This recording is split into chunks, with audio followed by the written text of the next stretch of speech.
I know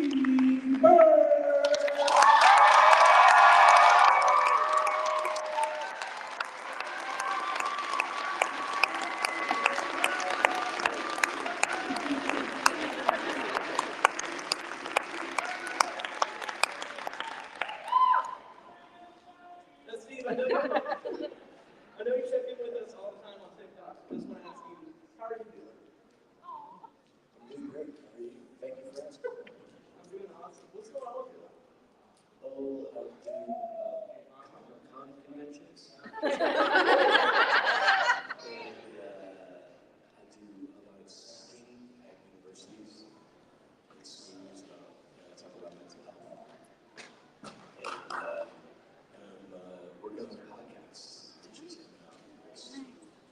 Where I'll kind of talk to y'all about all the hard stuff.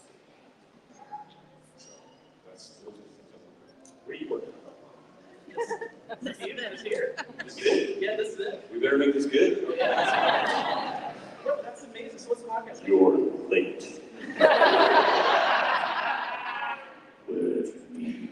You're so late. Yeah. So really, I just want to say thank you for coming to Huntsville first off, and just want to say thank you for everything you've done for all of us. I think you're just. What's your name? My name's Jimmy. So Steve, I'm going to talk to Jamie just for a second. Like, I've been doing a lot of these panels. I told you, I'm being transparent. I watched like a good handful of your episodes back in the day, but it was a little like after my time. I watched it with like my brother and sister. So this is JB's first time, and I asked him a week ago if he wanted to come help me out. Monday or Tuesday. But I knew he was obsessed with the show back. Oh, I guess. So I'm bringing extra for him. You're the expert. I guess so. Yeah. I feel it. Yeah, so that's what's the podcast. What's the podcast going to be about? Well, we're calling it Steve Burns Alive, and it's about being a person, you know, in what it's like to really just be alive in this universe, move through the world. That means a lot of wonderful stuff, but it also means some hard stuff, and some confusing stuff, and some stuff that people don't really talk about very often. I think the first season is called Death, Sex, and Taxes. Because we want to talk about the hard stuff. You know, I don't think people do enough. We use the internet to distract. And I know I use podcasts, especially often, to distract. But something I've kind of realized over the last year and a half, something that I've been surprised by was the degree to which we can use our phone or use social media in positive ways, right? Because particularly during the pandemic, it felt to me like we were using the internet more than ever, almost aggressively. You know, it was about trolling. It was about these little micro-aggressive trolling comments, which seem really innocuous and innocent when you do them, right? It's like, ha. Yeah, I was a jerk, ha. And who cares, because it's just one comment on the giant sea of the internet. But taken in aggregate, those things do harm. In the world, you're creating a giant Voltron of me. You know what I mean? And we're all complicit in doing that. And I noticed in the pandemic that was really happening a lot. And my phone was just becoming this spiteful, mean little place more and more. And I thought, if that's true, is the opposite true? Can we use our phones in teeny tiny little positive ways that, when taken together, do something meaningful and good? Can we use this phone not to troll each other, but can we use it to at least approximate a respectful, care-driven conversation? You know what I mean? And that was the idea behind that little TikTok where all I do is I'm just like, what's up? You know, because that's a missing thing on the internet. Because normally on the internet, what you're doing is you're like, this is what I think. Right? And that's the whole thing. But you can use it to model deep listening. You can use it to model respect, basically. And that's what we're trying to do with the podcast. We're trying to have a respectful conversation about hard shit. You know what I mean? Like, and just kind of go there with it. It should be interesting, because it's not just going to be like, hi, my first guest today is Dr. So-and-so from outer space. It's not going to be that long. It's like you and I came up with a podcast, right? Like, it's like I'm going to answer the door and say, oh, hey, come on in. You know, today we're talking about blah, blah, blah, and what do you think? And then there'll be someone else, an expert, to kind of weigh in. But it'll be very much you and I talking. At least that's it. That's amazing. I also. All right. Well, it's really not like this podcast. Is there a certain date that the podcast is going to release sometime in the future? We're shooting it. It'll also be on the YouTube channel. Obviously, we're doing a video component of it, but we're shooting it in May. And then we're trying to do a couple of fancy things with it, so it'll be out this summer. Nice. Awesome. And so, one thing I really love is just everything, really your whole career is just so great, from Blues Clues to doing a lot of different things from voiceover work and music, especially. One of my personal favorite projects you've done is See It. And so I just wanted, I don't know, I feel like that needs more listens, because it's just an amazing album. And so just want to see what your thoughts were when coming up with an album, kind of developing that whole project. Well, first of all, you're very good at this. You're doing a great job. Yeah, what he's referring to, I'm also a musician, right? I've always also been a musician. Have you all seen the television show Young and Sheldon? Yeah. I wrote and sing and perform the theme song to that show, for example, right? So I do music is another thing that I do. I work with this band a lot, the Flaming Lips. They're from Oklahoma. They're playing in Birmingham just down the road this coming next Tuesday. What's that? The Flaming Lips are playing in Birmingham here just out of the I'm missing about like 4 days. That is so frustrating. I have to tell you. I did a speaking engagement in St. Louis. This is a true story. And I've known these guys for 20-some years now.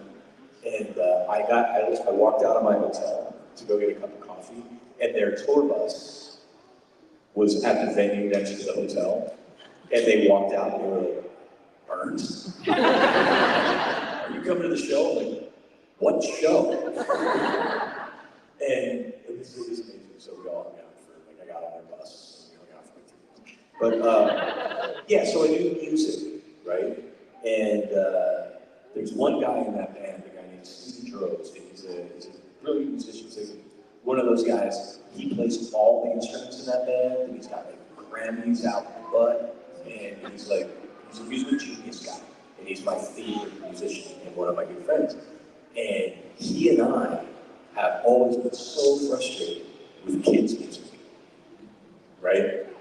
Because Nickelodeon once asked me to write a song for Groundhog's Day. And so I asked my friend, Steven, I was like, we should write a song, will you help me write a song for Groundhog Day? And we wrote a song in 10 minutes called I Hog the Ground. And it's so kick-ass. It's so I kind of want to make it fun. But it's like hard, heavy metal. It's like awesome. And it was for kids. Kids loved it. And we were like, yeah, that makes sense. I've never met a kid who doesn't love the Immigrant Song by Led Zeppelin. And I've never met an adult who doesn't cry when they hear Charlie Brown music.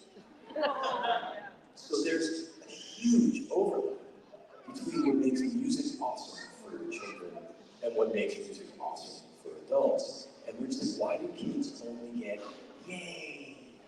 Or, oh, like that's all we give them, you know? And I was like, I used to go to church schools. I've met 80 bajillion kids. Some of them are in a very bad mood some days. Some of them are like really courageous. Some of them are scared of stuff. Some of them are mad. Some of them are adorable. Like they have all the emotions that we do. Why can't we sing to the whole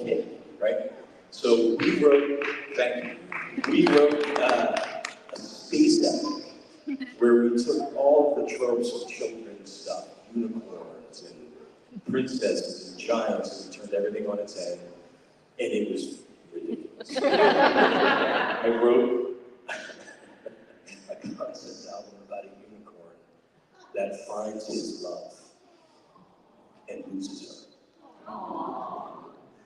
And searches for her and decides that he's going to look everywhere. But everywhere is so big that it takes him forever.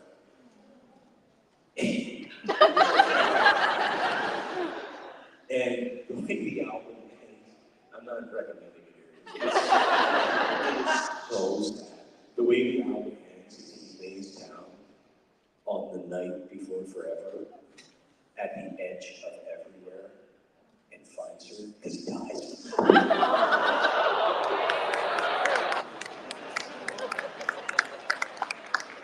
This is why I don't make content for children. But I'm not kidding. We were like, this is good. This is awesome for kids. But it's like, it's way too much. But it's cool, I guess. So that's what we're talking about. Yeah, it's just really just cool album, just kind of having all these different children's songs and children's elements in it. I think my favorite song from it was the happy and sad and triumphant spider. Yeah, that's the other thing. This is again why I should make content for children. I was like, no, we should do a song that everyone knows. We should do the Itsy Bitsy Spider, right? But we all know that story. We know what happens. So we don't need the lyrics, right? So I was like, let's do it like Peter and the Wolf. Do you know what Peter and the Wolf is? Yeah. Right. I was like, let's read you Peter and the Wolf. Where the spider has a motif, and the rain has a motif, and the sun has a motif, and we'll do that. And it was 17 minutes long. Instrumental, sounded like the Beach Boys Smile. It was crazy. And the record label was like, you gotta put lyrics on this. Can you make it under 12 minutes?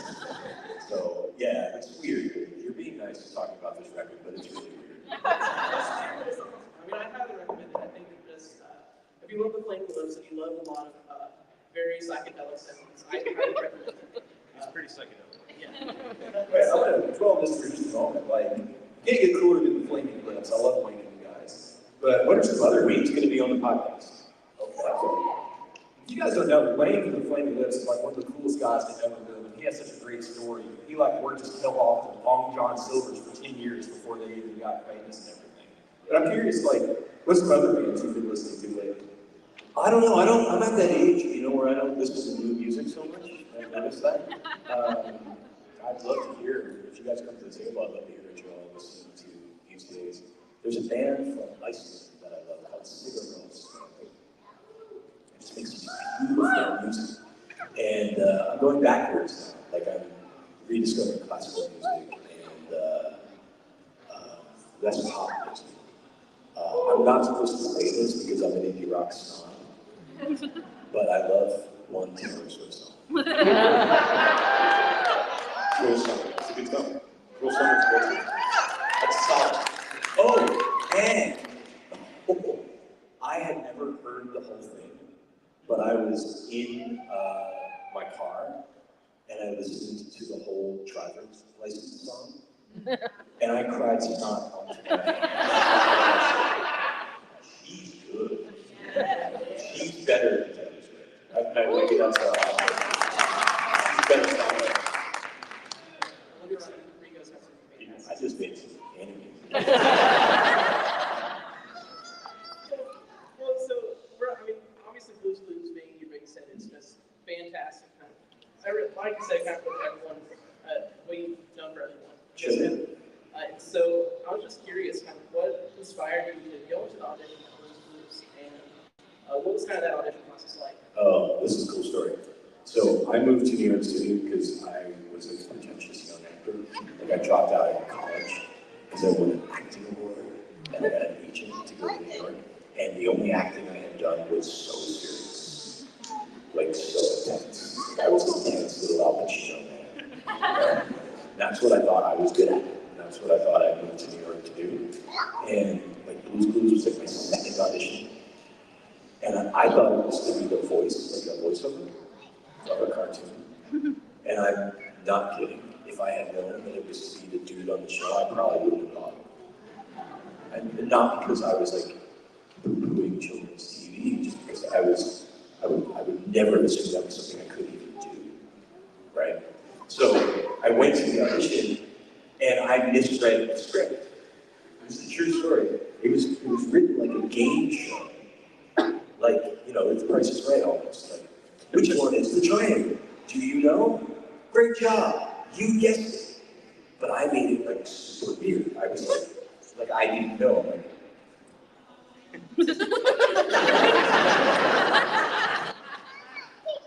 which one is the triangle?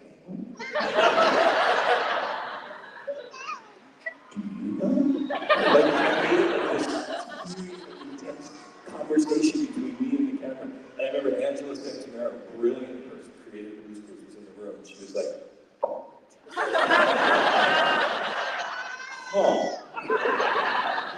And Nickelodeon didn't want me. They wanted someone more conventionally handsome to play the role. But Angela was like, this is the guy. And so what we did is they showed our auditions to groups of kids, like little kids, like y'all, when you were little. And they showed like the stuff we do to the kids, and he's like, which one's the triangle? Do you know? And the kids were like, yeah. Right? And then they showed weird, quirky Al Pacino guy. He's like, which one is the triangle? Do you know? And they're like, we have to help this guy! No idea! And the kids were like freaking out and like climbing over each other. I remember they videotaped this, and in the video, one little girl's like climbing over, she's like touching the TV. And I just did Comic-Con in Richmond, and she was there. She's like an internet presence, Queen of Australia. She's like brilliant, and now we're like friends. She's hilarious. But basically, you guys got me the job, so thank you.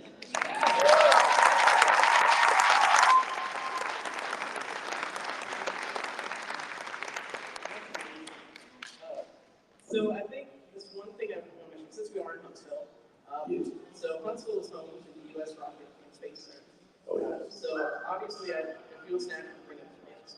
No, And I agree. so I think I'm surprised for you. So when I saw it was my favorite episode, and like many of you, that's how I won my planet. Yeah.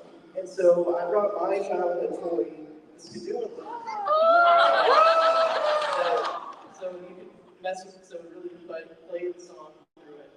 And you can, Oh, this is fun. I know what this is. and then you can also identify the planets and ask you, like, which planet's the hot one? What planet spins on its side? Yeah, go ahead. This is what's good.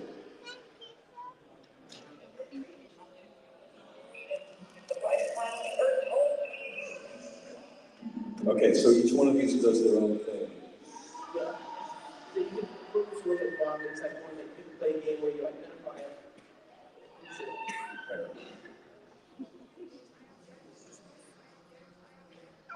Alright, so I can't get this to do it, but I mean, most of us are old enough to listen. So the way it goes is, and then I sing, and Uranus spins on its side. Now, when we filmed that episode, I was like up in the air in an uncomfortable harness. It was really hot. It was really hard for us to do. I had to sing the whole song all the way through, and it was complicated. And I would have to like fly up to the camera and sing, and Uranus, and I couldn't do it. I laughed every time for like 7 times, like I was 9 years old. So I think I got it. Yeah, but you can actually you're in this button and just like.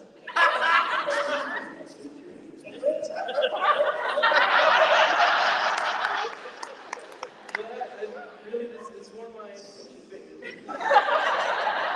it's such a great song, such a great episode. It is a great song. It's It's my favorite Blues. It is? Yeah. I think the chorus structure of that is cool, right? It's so cool. It's very bluesy, it's very easy to use, but it kind of makes sense there. But there's just so cool, like the music throughout, and just the story, everything, the characters, and which was all really is all this man. It all, I think, really came together. So really, like I said, I want to say thank you to all my for just making just a huge impact on my childhood. Trying to help you. You got this, bro.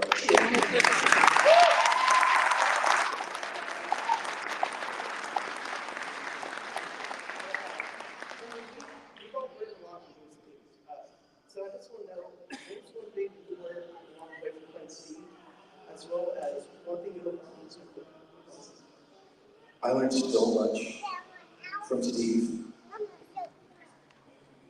It's just been such an amazing gift. I could talk for hours about this, and I won't. But I'll tell you some of the things I learned. The first thing is I learned this to wonder. Wondering makes you wonderful, right? And as Steve, that was my job. I had to wonder where everything was. I had to wonder what was going on. That was my job. I had to spend my day in a state of wonder. And even when I was in a bad mood, I could find it. And that's great. That's a valuable skill. Bring your wonder to work. Do that. Also, look for clues. Be serious. Look for the little stuff in your life. Be receptive to that. Be an active investigator, an active participant in the investigation of your own world. Do that and make it fun with your sense of wonder. And when you find all those little things that light you up and that seem small but important to you, that resonate to you, that make sense to you, write that shit down. Seriously, get a notebook. Serious. Journal. Make voice memos. Because those little things seem small, but when you take them together, they are what constitutes your wisdom. And they will lead to greater understanding. Right? I can keep going. But the main thing I learned from Steve was, the main lesson Steve taught me was, if you don't think you can do it, it is okay to stand in front of someone, look them in the eye, and say, will you help me?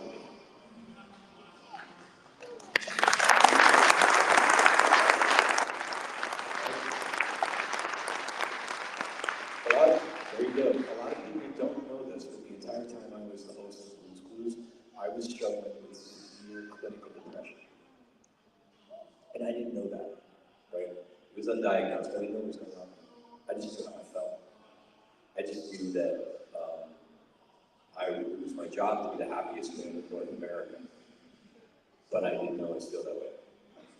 You know, and I knew that Blues Clues was hard for me for that reason. But I also knew that I had something really good going on. And so what I did was I fought that feeling as hard as I could. Turns out you don't really fight depression, you collect it. So that's what I did. And eventually that got heavy, and it got too heavy.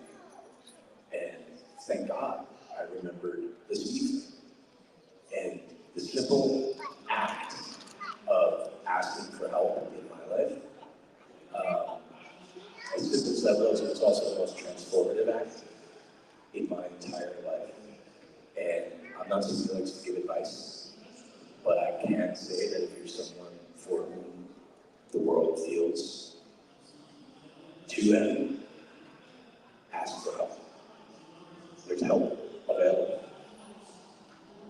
There's no shame in asking. It's actually a confrontational act of courage to do it, right? And if you're someone for whom things are going well, be someone who listens. You know, you can be the helper. Fred Rogers said, these things we don't have done. But Fred Rogers says that that listening is one of the greatest gifts a person can give another person. And I believe that's true, because we tend to think of listening, getting information, like, oh, I'll receive your words. It's not, it's the opposite. It's giving the gift of your attention. You know what I mean? And if you're someone who thinks you're going well for it, listen to people. Don't fix them, listen to them.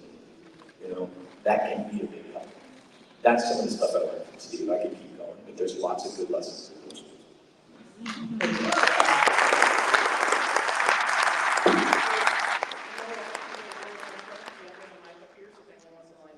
It's like super high. Hey, also, we've got a cool house, so I know there may be some people who can't necessarily get up. So if you are stuck or are in a position where you can't get up, like raise your hand. I've got wireless, so I got to come to you.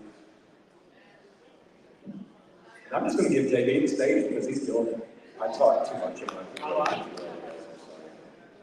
I good? Yeah, you're good. Okay, Steve. Oh, tell us your name and where you're from when you come to the mic. Yeah, okay, so Joshua Williamson.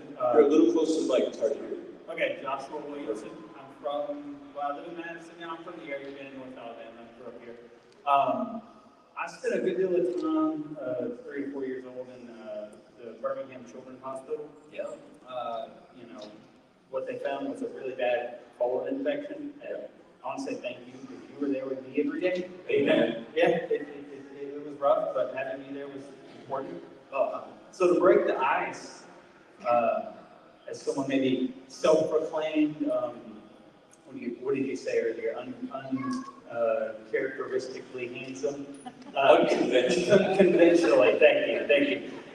So you never left me, but it seems like my hair is. How do you handle that gracefully?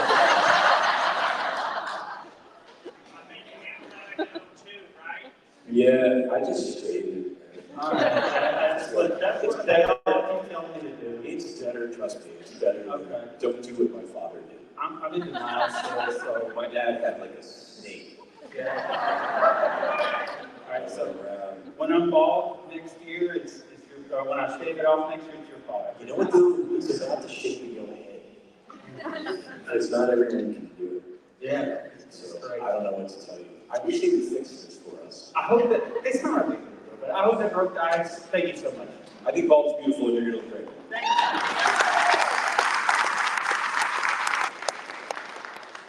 Hello. My name is Mackenzie. I'm from Geraldine, Alabama. It's about 45 minutes off from the Georgia line.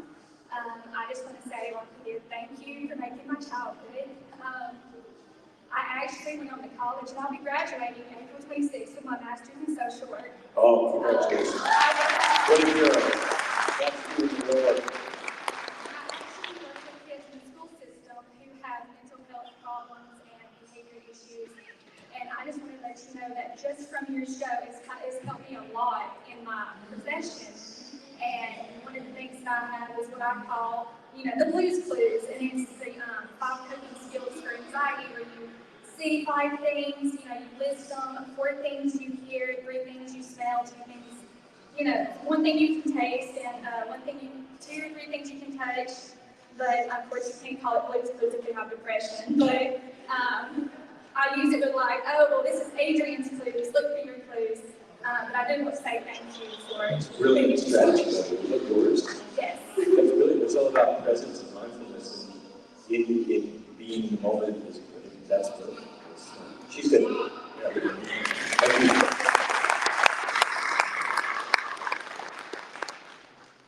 Hey, I'm Jonathan. I'm from Huntsville, Alabama, and I could call myself your biggest fan, but I realized I'm merely a statistic in your fan base. And I have hardly. You're Superman. Oh, shucks. Anyway, I got one question. Is green really your favorite color? Kind of green or blue. I like nature colors. Those are my favorite colors too. Awesome. I'm wearing a jacket at work. Hello, I'm Alicia, and I live in Huntsville, which is not as exciting. But I just wanted to say, I was really touched when you released your video when COVID was going on, and I wanted to know, I think a lot of people had a great response to that and felt very touched, like you talked to the child in us that I didn't know anyone could talk to anymore. So my question is, what was your feeling on getting that response back? It was healing for me. I'm not trying to bring everybody down, but I thought y'all thought I was dead. I'm not kidding, and it didn't feel good. And doing a little video was just very off the cuff. I improv. didn't write it, I just did it. And we didn't think it would have any response, really. Or maybe some, but nothing like what it did. I mean, everybody's here probably because of that in large degree, you know? And it was just, I didn't know that Blue's Clues was this impactful. I'm not kidding. I didn't know. For me, it felt really small. It was me in a weird little blue room with one camera, just going, hey, look at the sun. You know? So intellectually, I understood that, you know, we were eating Sesame Street and we were doing all this stuff. But for me, it felt very small, very personal. And that response, because the internet was now a thing to that degree, was really profound for me. It's still hard for me to like, think about, or like, it doesn't often get in, because I don't know how to throw your arms around something like that. But I sometimes think, oh my God, are we like Grover was to me, like, is that what's going on here? You know, it was really healing and really amazing and a little scary, you know, to suddenly realize, wait, what? You know, but big, it just felt big and really wonderful and special.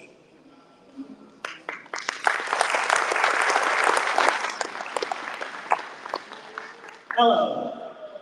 Hello. My name is Jacob Smith. I'm from Leeds, Alabama, just beyond 459 East in Birmingham. I know we're here in Huntsville right now, and you're here with Bluey's parents as voice actors too. And so, you know, with the whole revival thing going on, starting around the same time Bluey started airing, you know, in Australia, eventually in Australia. I want to know if there was any sort of rivalry or anything noticing, you know, between the crew there once that started going to the moon. None at all, really. I mean, you know, we were first in terms of blue dogness.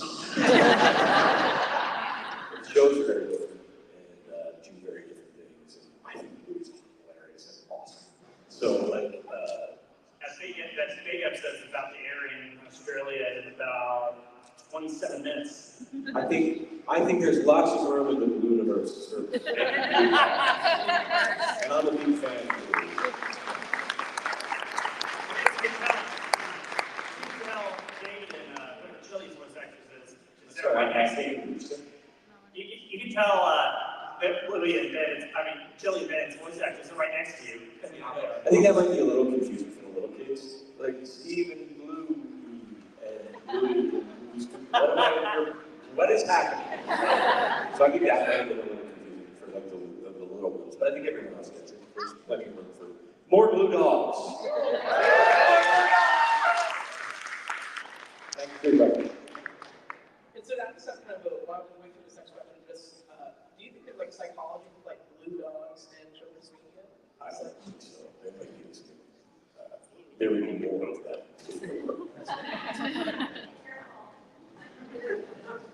Hi, I'm Julia. We came here from Florence, but I'm not from there. I grew up overseas, but before that time when I moved, when I was really little, Blue's Clues was like every single afternoon. It was very like stabilizing for me, so I wanted to thank you for doing that. Oh, you're welcome. Florence is Italy? Huh? Florence is Italy? No, Florence, Alabama. You grew up overseas. I grew up in China. Okay, so it makes sense to wonder if it was Florence. I honestly wish it was Florence. It's a beautiful place. Yeah. But in talking about your podcast and like adding positivity into the world, I wanted to know if you've ever read the book Nonviolent Communication by Dr. Marshall Rosenberg. I think if you did, you would have a lot of really neat things to talk about on your podcast. Oh, I will read that. Nonviolent communication. Nonviolent. And to be clear, I'm not particularly, I don't feel qualified to add positivity to the world. I'm not trying to do that. I think you're more than qualified No, to add no more than positivity in the you. world. That's what I'm saying. I'm not especially qualified to do that. No more than you are. No more than all of us are. I'm just like I'm just the same. We're all the same, right? I am deeply flawed and I'm a mess, but I also have some really awesome qualities. You know, just like you know, so I wouldn't want to position myself ever as someone someone with a greater understanding of these things who can like create positivity. I would just say that I'm a fellow traveler on the struggle bus, you know what I mean? Maybe it's got a few more miles. And what I seem to be able to do is create a little space for a conversation, you know, and that's literally all I'm doing, is just holding that space. And really what that book talks about is creating space for conversation, and like understanding people's perspectives on things. So when it comes to like spreading positivity, it's mostly trying to figure out where people are coming from, why people are angry about certain things, and then working around that and building like bonds between people through just a conversation. Great. Please come up to the table. And I was planning on it. I'm getting a picture of it. Okay, yeah. Well, they won't let me talk to you in that line, so come up to the table and I'll write that down. Yeah, I appreciate that. Thank you. Thank you. Brett, can you go over here to our next question? Yeah, we got some friends over here. Hey, tell us both your names. What's your name? I see. And I'm her mom, Katie, and I wanted to first and foremost touch on something somebody else said, and just thank you so much for the message that came out during COVID. It was one of mine and my brother's last moments together before he passed away. And when we saw that you had made that message, it lit up both of our hearts, because we were just like, oh my God. And we're coming up on the second year of him being gone, and so just to see you, just it's awesome. So I just wanted to say that so much. Thank you. How you doing? It's different. Yeah. It's definitely a different world. Heavy. But I just wanted to say thank you for that, because it helped me to remember the good things that we had shared instead of That message did that for you. That's wonderful. So now I get to hold on to the good things instead of the pain and moving on. So it's really great. Thank you for sharing.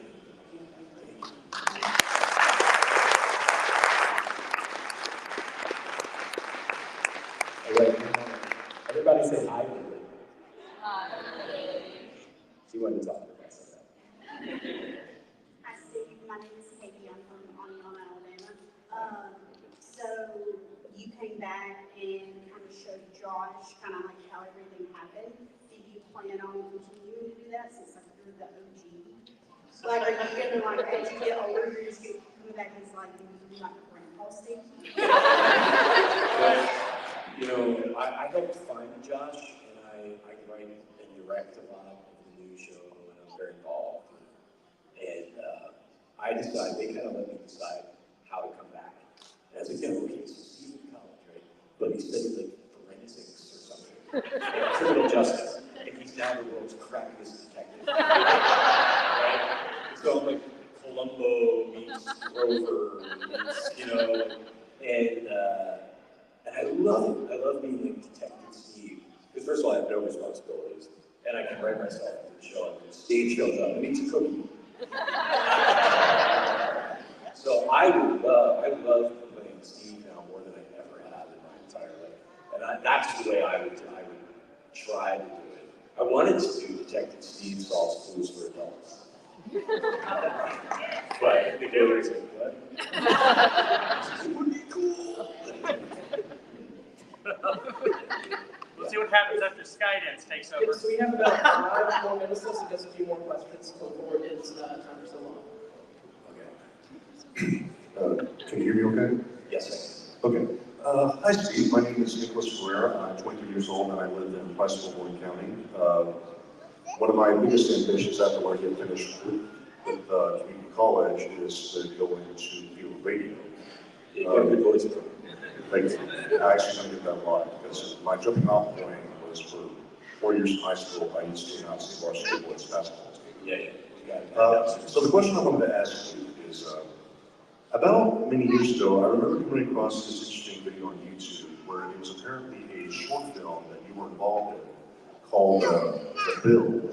I'll tell you right now, That was my friend's kid's student film. That was 1 hour of my life. Literally, I was like, what am I doing? He's like, just my friend's thing. I was like, okay. And we shot it as a student film, and we shot that in an hour. I didn't even remember doing it. You know, just a favor kind of thing. And this is the power of the internet. And now you were like, this is film. I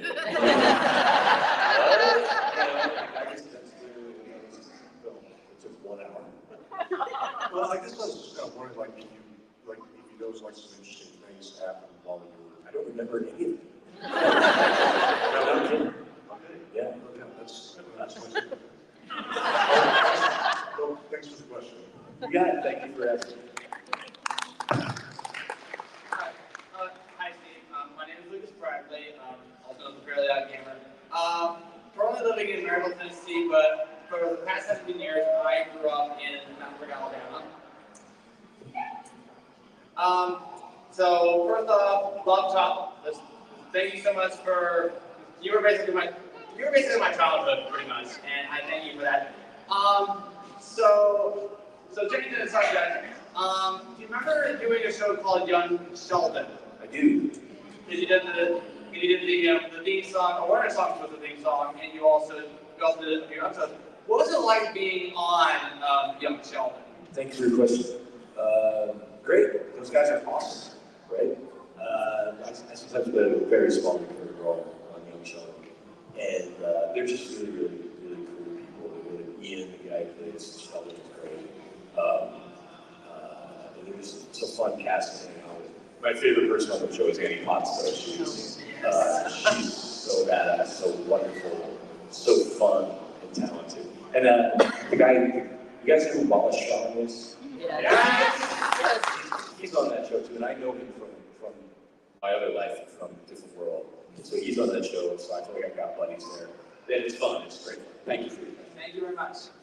We have about 2 more minutes. We have one question over here. I think you would be the last question. Yeah, over here to your right, Steve. What's your name?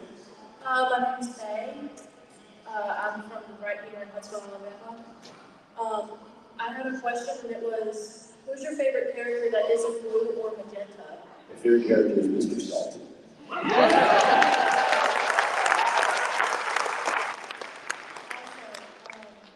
have a friend who was at University today who has been handling some really rough stuff recently, and I was wondering if you could just say hi to my friend Rose, since I'm recording it.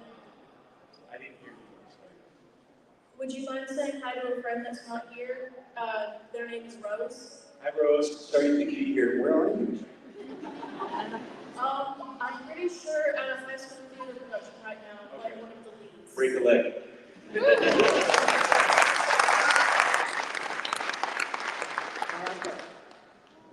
Hello, Steve. It's an honor to be here. Thank you for what you did in my childhood. I did want to ask, I don't know how often you get this, but what were some of the programs that you watched as a kid that helped you develop some of your childhood skills? Great question. This is the way to hit it too. When I became the host of a popular children's television show, I felt incredibly unqualified to do that. I was panicked. I think that was part of the depression, the imposter syndrome stuff. But I felt, oh my God, I can't do this. I can't do this. I'm not Mr. Rogers, you know. You are the Mr. Rogers of the television. I'll study you on that. We have more time. So. Okay, but, so I immediately, as anyone would do, I started reaching back in my childhood thinking what was the stuff that I loved. And it was Sesame Street, right? My mom said I would never walk by the TV if Mr. Rogers was on. I would sit there and stare at it. I guess I was learning for later. But I remember Sesame Street. And I remember loving Sesame Street. But in hindsight, as an older person, as an adult who worked within the children's television industry, I realized it was Frank Oz's characters on Sesame Street that I loved. Grover. Steve is basically Grover.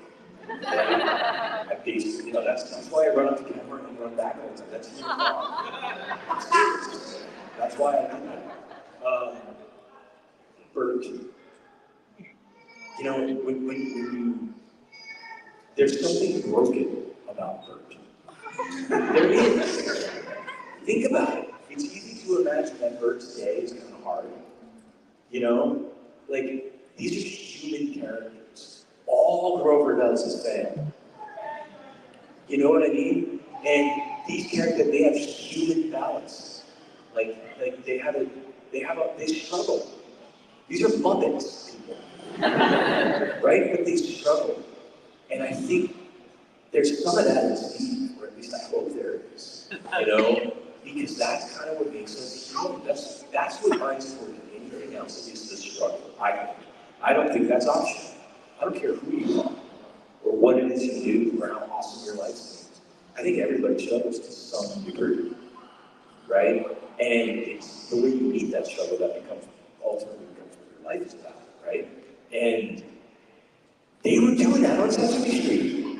Like, they were showing characters with flaws. They were showing characters who struggled to do things, almost always to comic effect. But I still think it was important, and I still think it was meaningful.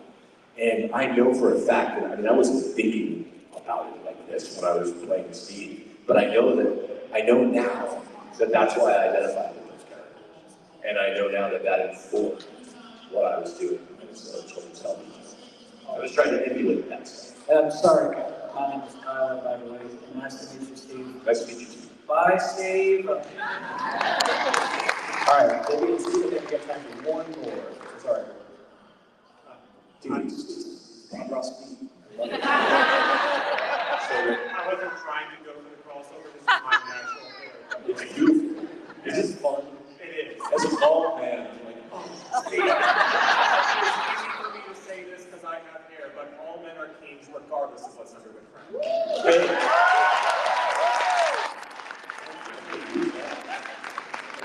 Very confusing with your giant splendid hair. But at the same time you were doing Blue's Clues, you were also in a few episodes of Homicide and Law and Order. At any point, were you afraid that either A, they wouldn't take you seriously on those shows because you were also on Blue's Clues, or B, a kid might see one of those episodes, see you on Blue's Clues, it's like, oh, there's the killer.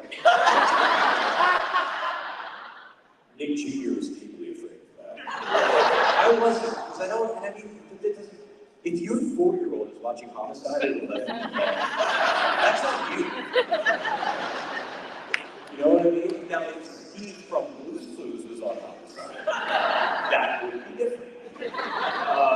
I didn't really have time to do much auditioning while I was on Blue's Clues. Like, there would not have been time for me to do anything, to be honest. But the truth is, that opened more doors for me than it closed, for sure. But when I left the show, I just kind of didn't want to be on any camera ever again for a while. And so I wasn't particularly worried about it being and I wouldn't want Steve, I wouldn't want to appear as that character in anything else. But that character is so extreme and so specific that I wasn't particularly worried about kids. You and I are totally different. In 1997, if you and I were on the street, kids would call you Steve. They would have no idea who I was. So it wasn't, I wasn't worried about it. It's the show. Sorry, and thank you, by the way.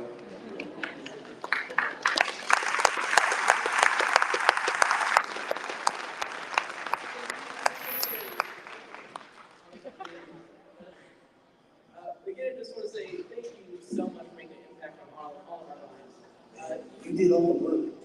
I found one clue in 7 years. It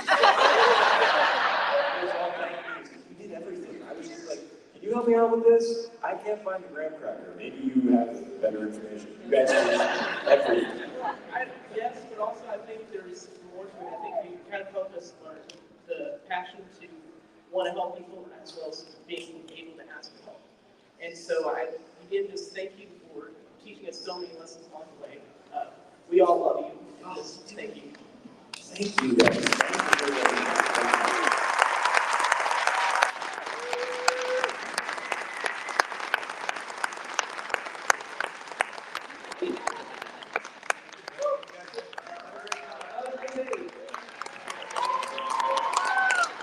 Thank you so much, everyone. You can exit this way. We have to clear the room so the next panel can get in. And we do have a big house. So.